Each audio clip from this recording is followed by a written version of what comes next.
Call for your day of joy.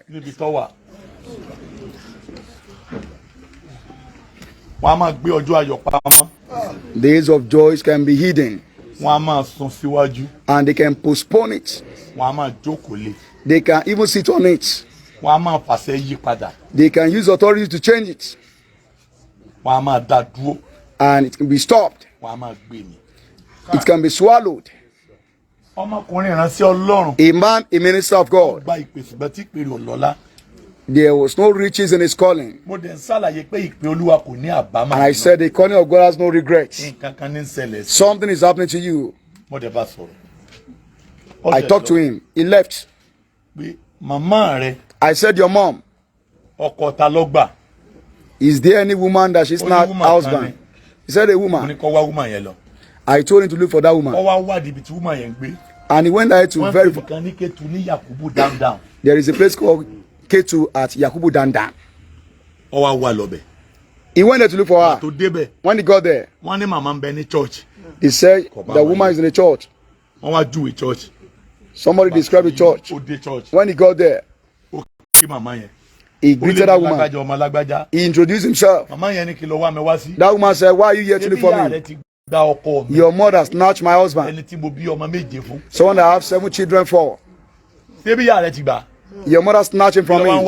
So why are you looking for me? And he changed his word. He said, that woman that snatched your husband is not my mother. You are my biological mother. He said, you are my biological mother. That woman that snatched your husband, I also disown her as my mother. Now I am your child and you are my mother. I'm here to check on your well-being. He brought Ankara clothes. 6 yards.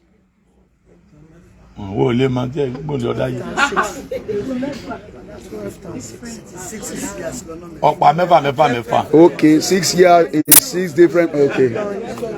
Igomefa, yes.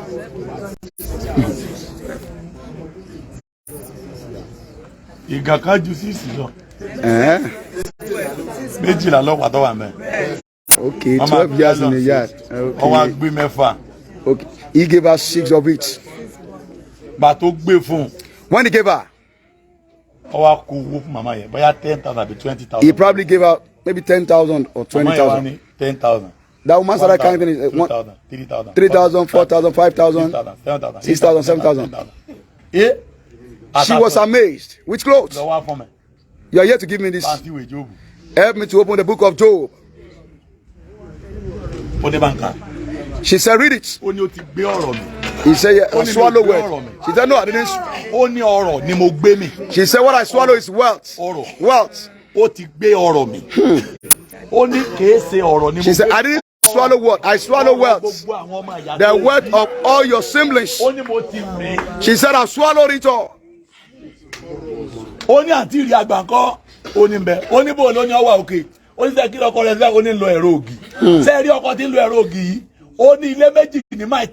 That man used to have 2 houses at my Tama. With the security in his house.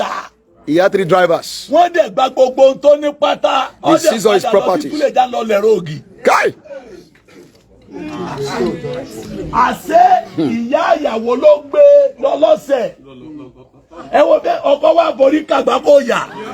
Jesus Christ.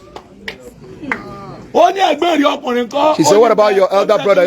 What is he doing? He said, he's a teacher. Your brother that graduated is teaching. And he's earning 10,000. He said, yes, it is true.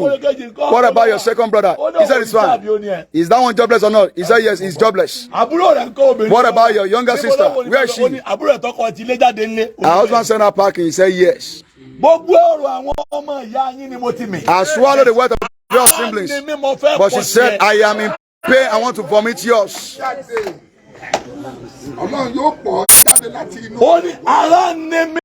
She said, I'm in severe pain.